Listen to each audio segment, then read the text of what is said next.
Welcome to the Transforming Trauma podcast. Transforming Trauma is presented by the NARM Training Institute. I'm your host, Emily Ruth, and I'm so glad you've joined us today. Hi, Transforming Trauma listeners. Do you want to join the international NARM community in support of trauma-informed care? If so, please consider joining us to become trained in the neuroaffective relational model. We are excited to offer 2 starting levels of professional trainings designed to support those of you working with clients or populations dealing with the effects of adverse childhood experiences and complex trauma. The Level 1 online NARM Basics training is a psychoeducational training designed for helping professionals in a variety of fields, such as mental health professionals, substance abuse counselors, educators, doctors, nurses, other healthcare providers, coaches, and more. The Level 2 NARM Therapist training is a comprehensive clinical training designed for licensed mental health professionals, as well as current mental health graduate students and clinical interns and trainees. For more information on these NARM trainings and to apply, please visit www.narmtraining.com/schedule. And now for our episode. This year has brought many thought-provoking conversations to the podcast.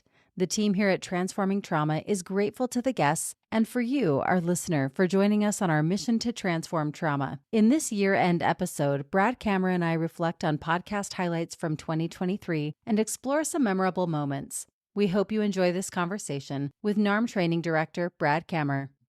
All right, I'm sitting here with Brad Kammer. We're going to take this episode to just review some of the highlights of our podcast this year. Welcome, Brad. Yeah, thank you, Emily. Really happy to be here. I enjoy doing this with you. We've done this for the last couple of years, so looking forward to this. Well, let's dive in. I don't know where you want to start. Well, I'd love to start with you. Just, you're the one who does most of these interviews, and you've gotten to meet all these really interesting people in 2023. And just maybe we can start with what kind of has stood out, what has landed for you, what's impacted you, and we can kind of go from there. Yeah, I love that. Gosh, there's so many. And we started to talk about them before we pressed record. And I'll just say, Brad wanted the surprise. So there's so many that floated to the top for me. It's hard to, name all of them. But the first one that came up for me was with Belle Shook. She did the equine therapy episode. And I was really lucky. I don't live far from Belle. I live just a couple hours. So she invited me up to her ranch and actually got to experience in person the horses. And it was a really beautiful experience. And, seeing how she integrates NARM into the work that she does was really, really powerful for me. Did you go visit her after you interviewed her or before? No, before. Oh, Yeah, interesting. she wanted me to get a taste of what her work was like, it felt really good to do that. So then when we talked, I had a little bit more of the context and understanding, experientially what she was talking about. Oh, that's great. So you had that embodied kind of experience with it. And did you recognize some of the NARM principles or skills she was bringing in? Absolutely. Yeah, absolutely. There was a spaciousness. And I had done a little bit of work with horses once before, and it felt very different to me. In fact, almost to the point where I almost forgot that I had done it. Wow. Yeah, because it felt really, there was something very different, a different kind of quality, a spaciousness. That's kind of the word that kept coming up for me. And she just has a really lovely way about her voice and everything. The whole experience was really sweet. I know there's a lot of people who have been trained in NARM, or I don't know about a lot, but there's definitely been people that have been trained in NARM that work with animals, horses. And I'm always interested in the integration of it. So it's cool that you got that direct experience. And I hope I'll be able to get that at some point too. I'm sure she'd love to have you down at the ranch in Sedona. We work with a residential treatment center for adolescent girls out of Utah called Roots Transition. And one of their equine therapists, who also is their family therapist, came through our training. She was actually in your master's training this year, Eliza. And so I've heard some cool stories also from them about how they're integrating it with adolescent girls and their families. And it's just so exciting to hear the integration of these kind of trauma-informed models like NARM. Yeah, that's really exciting.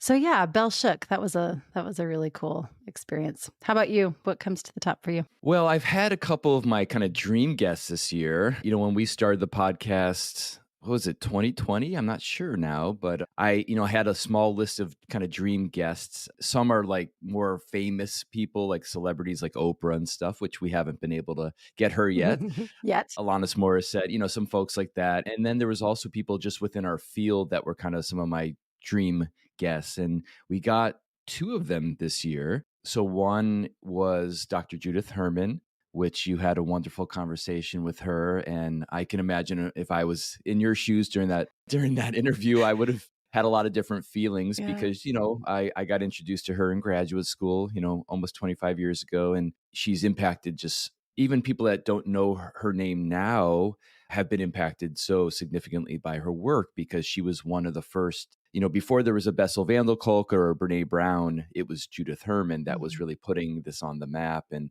her book, Trauma and Recovery, is really, I believe, a must read for anyone in the trauma field. So listening to that interview with you and her was just wonderful. And I didn't even know she came out with a new book. So it was cool to hear about her new book. And what are your memories about that conversation? Oh my gosh. Yeah, it was a total pinch me moment. I mean, it was just amazing. And she was so warm and gosh, everything, one would hope. Her book was literally the first one in grad school that they required me to buy. So she was a little, really my introduction really to all of this. And so, yeah, that conversation really impacted me. And that's pretty much all I can say about it. It was pretty big for me. Yeah. Yeah. And then the other kind of dream guest was Jonathan Shedler.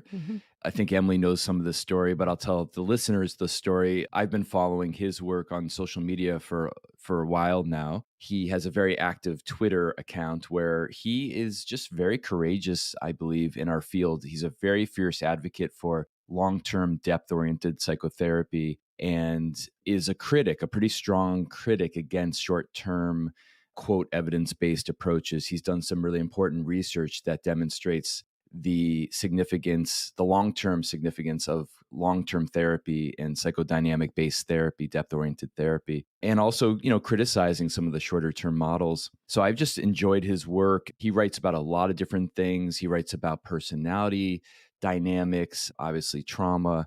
And he wasn't interested in coming on to our podcast for a while. I don't want to put too many words into his mouth, but he's pretty clear that he doesn't so much appreciate all of the what he calls the acronyms that are now floating around our field. And we are an acronym NARM, and so I don't know exactly why he didn't want to come on, but I kind of put a few pieces together and made a hypothesis that he thought we were just another one of these brands that was actually kind of teaching older models from a new branding perspective. And, there is truth to that. I mean, all of the current models, IFS, EMDR, all of the current models that are very popular do have roots, in forms of psychotherapy that have been around for a long time, and not just Western psychotherapy, but often they don't give full due to some of the non-Western approaches that they've borrowed from. So, there is some good reason for that. But anyways, the fact that he finally said yes after I'm very persistent. So after all these attempts to get him on, and then, I kind of wanted to have that conversation with him, but it ended up that you had that conversation with him. And I think it was great because I got to just be there as a listener. And we were joking before we started that he's been really promoting that episode a lot because he felt so good about it. He felt good about your connection. And he called it recently his favorite podcast that he's ever done. So not only did we get such a huge win for our community, but also he walked away feeling really happy about that experience. So what was that like for you? Oh, it was so cool. I mean, I was boning up to, to research before, looking at all of his work and hoping that I could, kind of call forth what he wanted to say. Really, I didn't want to focus on really anything specific. I was just hoping he would bring whatever felt relevant, and it was exciting. It was really cool to connect with him on all of those pieces. Mm-hmm. Yeah. I'm not sure if this was this year or last year. You might remember, but Nancy McWilliams, was that this year? I was thinking that was last year. Let me look at the list. Anyway, she was another dream guest. Maybe it was last year, but she was another one. She's not that popular outside of psychology, the field of psychology, but within psychology, her book is another book that many grad school programs require or deliver. And I've been inspired by her work for a long time. And it was just so cool to kind of hear you and her having this conversation. One of the things that I really have valued from her is the way that she's mentored thousands and thousands of psychotherapists over the years. And again, she comes from more of a depth-oriented model. Her and Jonathan Shedler, I believe, have actually collaborated together in some of their writing. I'm actually right now reading one of her books on supervision that she came out with during the pandemic. And I take a lot of the way that I do consultation in the NARM work from some of her teachings. So that was another great episode, whether that was last year or this year. It was episode 77. So everyone should go check that one Oh, out. I was just oh, checking it wow. out. That was a while ago then. Okay. Yeah, but Um, memorable for sure. Yeah. The other really big name that we had again was Gabor Maté, and he was also a dream guest. This was our second time we've had him, and first time I think him and Larry were talking, him and Dr. Heller, and this time you had your own conversation with him. And what was that like? How did that impact you? Yeah, it was exciting. I mean, anyone who's heard very many interviews with Gabor knows that he really includes the interview. It's not me just like outside asking questions. He gets personal. So I knew Yeah. that in advance and tried to prepare myself a little bit for that. But it was a really cool moment to join him in that because he did Mhm. get personal and it felt very personal to me, but it was great. Yeah. Again, another huge advocate for trauma informed work, all the books he's done and the advocacy he's done. And not to mention that he also promoted our book that we came out with last year. And so he's been and I believe Larry told me recently that they're doing some work together. So that'll be great too if they end up bringing compassionate inquiry and NARM together. I always like when these different models come together and collaborate instead of compete with each other. So I hope that happens. Yeah. Yeah. Very cool. One last I just wanted to mention in terms of like the kind of big names, quote unquote, because I also wanted to get Chloe Valdary Mhm. on for a long time. I've been following her work for several years. And, as I've done a lot of research over the years around DEI and DIB, diversity, equity, inclusion, belonging, I was always trying to find models. There was so many great pieces of all these different models, but I didn't find a model that really kind of felt very trauma informed and also kind of had a certain spirit that feels similar to what we do in NARM.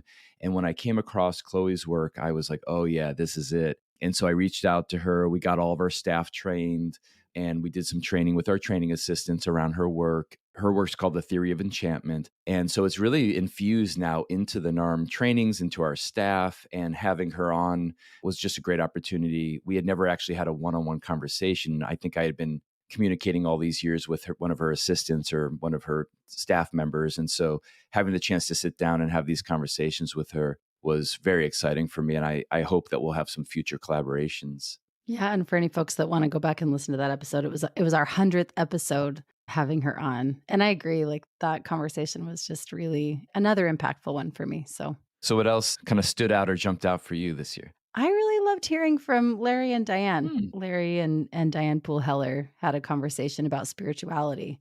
And that I feel like that's kind of missing in a lot of the work out there. And so I really appreciated hearing them both talk about that.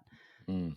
Let's see, what else? Philip Tedeschi. Mm. How did you connect with him again? I can't remember the connection there. Oh, I don't recall in this moment. Maybe I listened to a podcast with him. So I listened to a lot of podcasts. And, I think, as I said before, I'm interested in the work around animals, both for assisting with humans, but also supporting animals. And I think that's the focus of his work. Mm-hmm. And so I thought he would be a really interesting guest because we haven't had someone like that on before. Yeah, that was a cool. Interestingly enough, my cats kept wanting to come and join us. They couldn't stay away. They like felt the energy or something. That was cool. And I named it, and he was like, "Yeah, that's not uncommon." Oh, it's interesting. Like, yeah, the animal whisperer or something that people want to. Yeah, there was something there. That was pretty cool. Looking at the list, who else? Amanda Huffman. That was another one, hearing about the work that she's doing. I would say out of all of the episodes this year, that one surprised me the most. Oh, what surprised you? Yeah, because I've known Amanda for a long time. I think we met in the somatic experiencing training community, and then she came and trained with me in NARM, and then she's been a training assistant with us. And I knew that she had moved back to her home state and was building a kind of a somatic retreat center where she's going to do direct work based in nature, having an organic farm and things like this and animals. But I didn't know of all of her like more recent focus into the, what was the words she was using? I can't even remember the intestinal like flora. I can't remember the name of it. Yeah, she really was passionate about that. And I hadn't made that connection either. So that was cool. Yeah, because I've always known about like the enteric nervous system, and like sometimes they call the digestive system the second brain.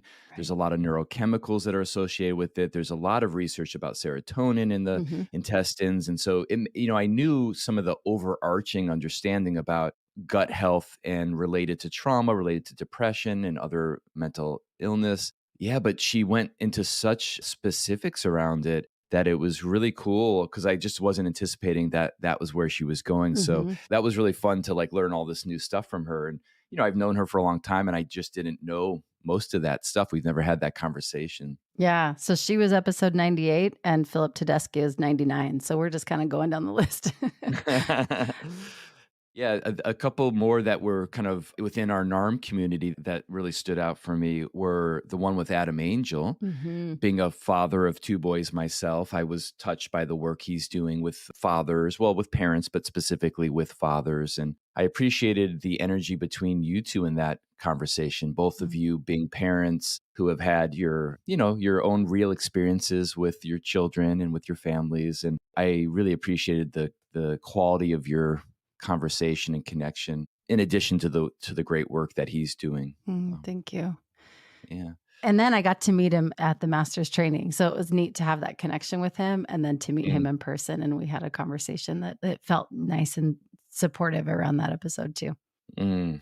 What else did that bring up for you in terms of just like parenting and Yeah, really, just the heartfulness of the work that he's doing, and I felt so much appreciation for the support that he's giving fathers, both just in parenting and then also in loss. So if you haven't heard that episode, go back and listen to it because I think that I'm not sure how to talk about this really, but just that it's just not existent in a lot of spaces, this support for fathers who have lost and again in parenting too. But I think there's something really special about that work that he's doing. So Mm. yeah. And then another interesting episode with Peter Monson about his experiences in the military and growing up, in a fundamentalist kind of religious Yeah. background. High demand religion. Yeah. Yeah. And again, you had a really interesting conversation with him. Anything stands out for you about that conversation? Yeah, I honestly, I'd have to listen to it again to remember exactly, but Mm. something that I am thinking about right now in this moment is actually the humor that he's able to Mm. have. I feel like those topics can get really heavy, and actually we had some like light moments, and that to me feels there's something about that that feels really important is like coming out the other side and like finding the lightness. And also he talked about I'm actually trying to remember if we talked about this after we stopped recording or in the conversation, but he talked a bit about how humor and lightness has really informed a lot of the healing because those things can feel really heavy and, Mm. that was really what I came away with. Yeah. I don't remember how much he talked about this on the episode, but he was in one of my trainings and just, it was so interesting because he wasn't just in the military, he was a interrogator. So he was part of the teams that would, capture, Mhm. people from who they were in conflict with. And it was so interesting learning about how he talked about using his kind of trauma patterns for his work. And so there's like a better and worse. Of course, there's worse because it just kept him in such hypervigilance. The better was that it made him really effective at his Yeah. work, which then I started to think about like all of the police officers and the first responders, the firefighters, that's a similar experience that their hypervigilance EMTs, that they have to be on and that makes them very successful at their work, but it also has such consequences. And I'd like to make sure that we get more folks, in the future that can talk more about that because we have in the past had a few people talking about working with first responders, but I just think that it's not just shock trauma, but there's a lot of complex trauma for folks that go into this profession. And then the shock traumas that they experience and just the general lifestyle then creates a lot of problems for their family and for themselves and addiction and domestic violence, suicide. I mean, these are all realities for so many people. Again, I just like learning from people. And I learned a lot, I think, from meeting him in person and also listening to that episode. Yeah, that was a good one. Another one that's kind of in a strange way related was Monti Pal. Mhm. Monty, who you also met Yeah. in the master's training Yeah. recently. She's specializing in working with psychedelics. And this is a huge movement in the trauma-informed field over the last 5 or 10 years. And many people are still learning a lot about this. I mean, the field is very new. I think she said several times in her interview that it's like the wild, wild west right now. Mm-hmm. And, people ask me as a NARM teacher or as a teacher on complex trauma, like all the time now, like almost every time I teach, there's a question about psychedelics. It's very interesting. And, I don't feel like I have enough knowledge to make an opinion. And it was cool just hearing how open she was. It's like the more she's learning, the more open she's getting around it, because there's no one right answer. It's very complex. It's, the medicine, as they call it, is very strong, and there's many different ways that it gets delivered. And again, there's very little regulation at this point. Most of it's still illegal. And there's all sorts of different psychedelics and psychoactive medications or medicines that are being used. So I think there's going to be a lot more focus in the next, 5-10 years on this. And I'm looking forward to more conversations with her and other people, because our clients are going to be coming in either interested or having done experiences already. And I think it's really important for us as trauma therapists to just at least have some baseline knowledge and understanding of it. Right, right. And that episode was actually leading into, she did a webinar with you, right? Yes. So folks can find that if they're interested in learning more about that. There's a webinar on the website. Yeah, I thought she did a great job, because you can get into the weeds pretty quickly with all the different chemicals that are being used and how it affects the brain and the nervous system and the psychology. And I thought she did a good job giving enough detail so that you could walk away and kind of have a clear understanding, but not so much that it got overwhelming in that webinar. And the hope is that we'll do some future follow-up webinars. But yeah, I'd encourage people to take a look at that for sure. Cool. And before Monty, there was Albert Wong. And he was another one that just talking to him was really sweet. I mean, I don't, he just has a way about him that was really, really special. So he was one of the earlier ones at the beginning of this year. I don't know if anything stuck out to you about that conversation.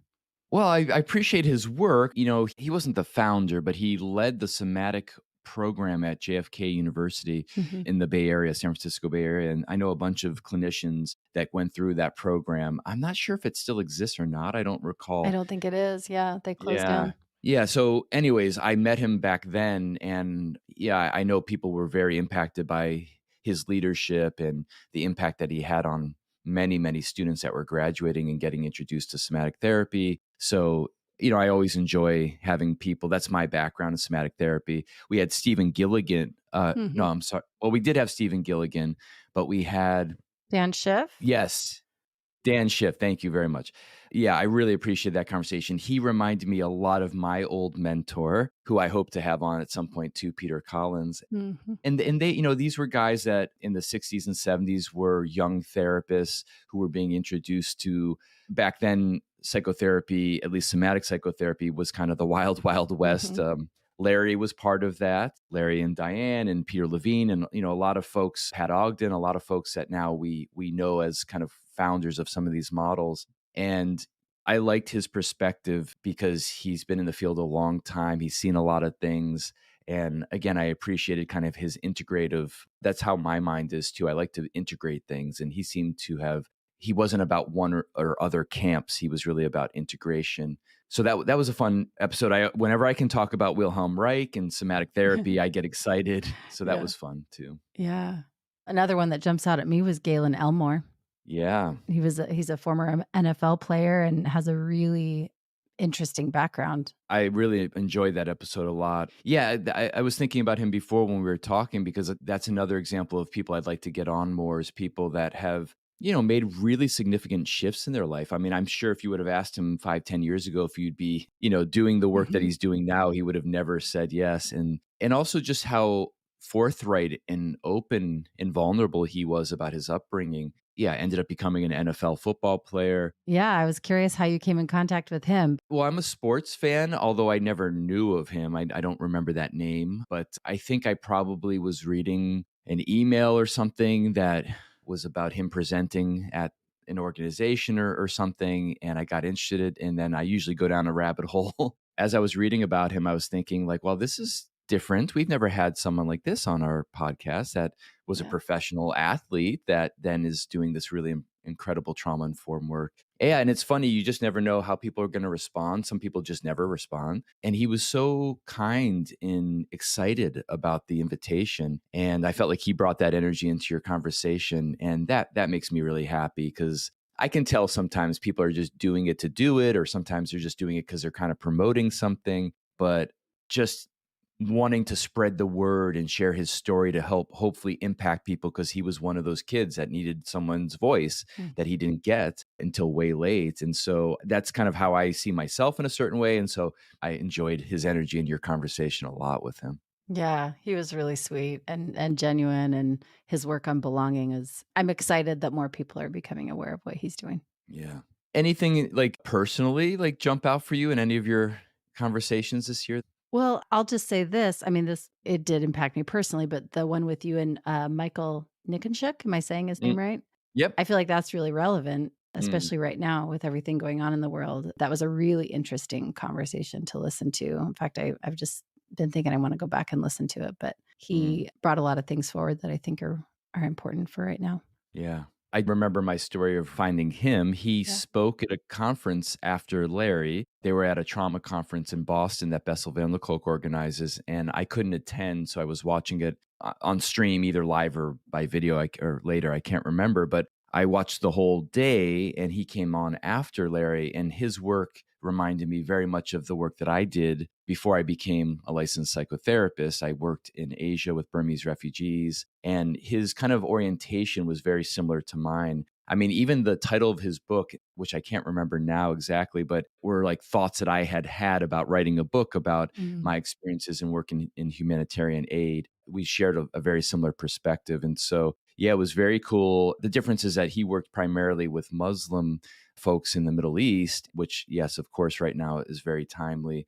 And I appreciate anyone that works in that field that brings what we call subjectification, which is the opposite of objectification, and humanization, because even very well intended humanitarian workers can look at the people that they're working with through the lens of numbers and dollar signs and things like this, and lose sight of every human being's story in life that got them there. And there is a reason why people don't hold it that way, because it's overwhelming. Mhm. And I've shared a little bit on this podcast my experiences. I mean, I came into graduate school because I got completely overwhelmed by being a humanitarian aid worker. I didn't have the capacity to deal with the human beings and the situation that I was dealing with for the long term, at least. So I just have a huge place in my heart for people that are doing that work, and they need a lot of support. It's very underfunded. And as he talked about, mental health is often just looked at very down. You know, usually they focus on education or, of course, healthcare, but mental health is not prioritized. And then in many societies, mental health is generally, you know, supported through the family and the family system, and not fully trusted outside the family system. So, Right. yeah, again, I just appreciate people that are doing this kind of work in ways that are really new and different. And I think that that's what he's really trying to do. So I also enjoyed that conversation a lot. Mhm. Yeah. You asked what personally really impacted me, and again, all of them have, but I think that the conversation with Jack O'Keefe was also Mm, one that felt really important. I think a lot of people in my life are stepping away from organized religion and really understanding, multiple perspectives around that. I think that she's got a really important message, and in her work with, I can't remember how she talked about it, so I don't want to put words in her mouth, but working with leaders in spiritual yeah. communities and making sure that how they're doing it is ethical, basically, is kind of my version of how to talk about it. I don't know if anything jumped out at you about that conversation. Yeah, I think the phrase might have been spiritual integrity. Is that the word, Ah, yeah, the phrase? Yeah. that feels right. Yeah, I think that might be her nonprofit that she created. Yeah, I mean, I have a lot of thoughts on that. Maybe we can have another conversation Mhm. about that, because the intersection of, sexual, well, that's interesting I said sexual, because I meant to say religious, but religious and But sexual trauma often yeah. do intersect as well. Yeah, so I have a lot of curiosity and interest and experience working with folks that have had religious trauma.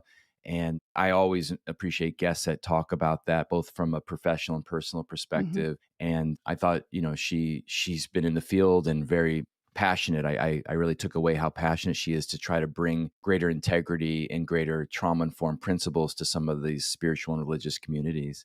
Yeah, I felt that conversation and Peter Monson's conversation, I feel like there was some related pieces there. So, but yeah, that one really felt personal to me. And then as well as Dr. Sarah Rappaport. Mm. She's a naturopathic doctor, is that Yep. right? And that was kind of timely for me as I'm like navigating some health things. And so having Mhm. that conversation, in the past I've had kind of some distrust with with medical providers due to some experiences that I've had. And so having that conversation felt really important for me, just remembering our agency and our options and our choices. Yeah, she's doing good work. Another person you got to meet Yes, recently. another person I got to meet. So many, and yeah, that was cool. Well, I was thinking like the two last ones that I was reflecting on that were more personally impactful for me were Tina Sachs. She was earlier in this year, and she is a biracial person. She's half Black, half African American, and half Jewish, and really focusing on cultural belonging. I was introduced to her work somehow and started kind of, devouring what I could find about it.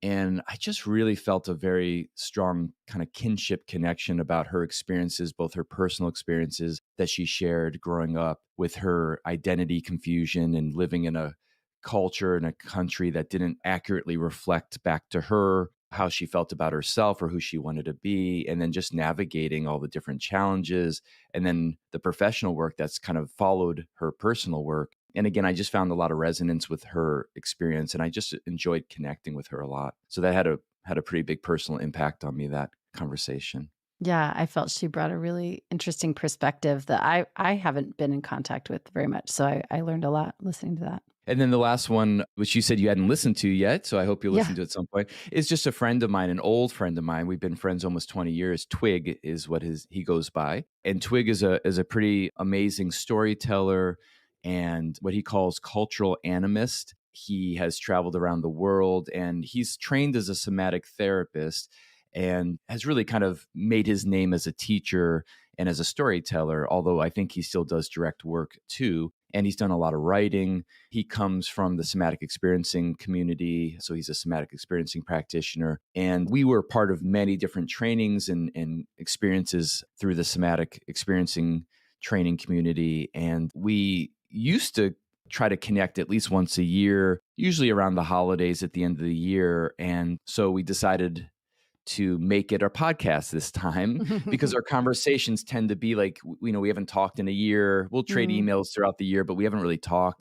And then our conversations will be like these 2 or 3 hour, like amazing mm, conversations. And so I was like, let's capture this and see that's how it cool. goes. And of course we were both probably a little self-conscious that we were recording it, but it was just fun, because, he's a dear person to me and he's done some amazing work. And it was fun to kind of share some of he's a very unique perspective on things and the way he presents. So it was fun to kind of share some of his perspective and his work with our community. Fantastic. I also just have to say, change of subject, Mhm. but we did an episode presenting the new master's training. And I imagine we'll talk more about that in a future episode. But that the whole experience of the master's level 3 training was really impactful for me. So that conversation got me really excited to get started. Wow, that would be so cool to go back and listen to it because I think when we recorded it, I wasn't even done with the You curriculum weren't. yet. No, you weren't. Yeah. But it got me And excited. You did a good oh, job wow. gearing us Thank all up. you. I mean, for me personally, just been a highlight of my career to put together that training. And, thank you for you were part of my first Mhm. master's training group. And it was just such a beautiful experience. And I can't wait, to next year again already to be back with our community and continue to refine the material and deepen it. So yeah, that would be fun to go back and listen to that. Yeah. Yeah, you should. I rarely say you should, but you should.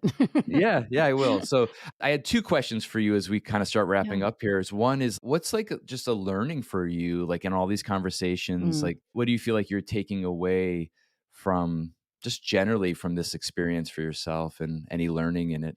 Oh, so much. I was thinking about this morning, and I think the biggest thing, the most impactful thing for me is I feel like every single guest, there was so much humility I'm sitting having these conversations with like experts, I would say they're like, they know their stuff. But there was so much humility. And that just reminded me, I don't have to have all the answers with my clients, in any sort of training capacity. I don't need to have the answers. And that there's so much freedom that comes with that, and helps me relieve, the self-pressuring. I don't need to have all the answers. So that, I think that was just a common theme that I felt with most every conversation, is the humility and the openness to always be learning. That feels really good. I love that. I think that's true. I think, the people that have come on have been very open and very generous, and just, again, they don't have to be on with us. And I really appreciate them sharing their experiences, and also some of the failures and some of the challenges that as we talk about in the NARM work, that sometimes our quote failures there's so much information in them, and they can be our greatest learning. So that's cool. Yeah. How about you?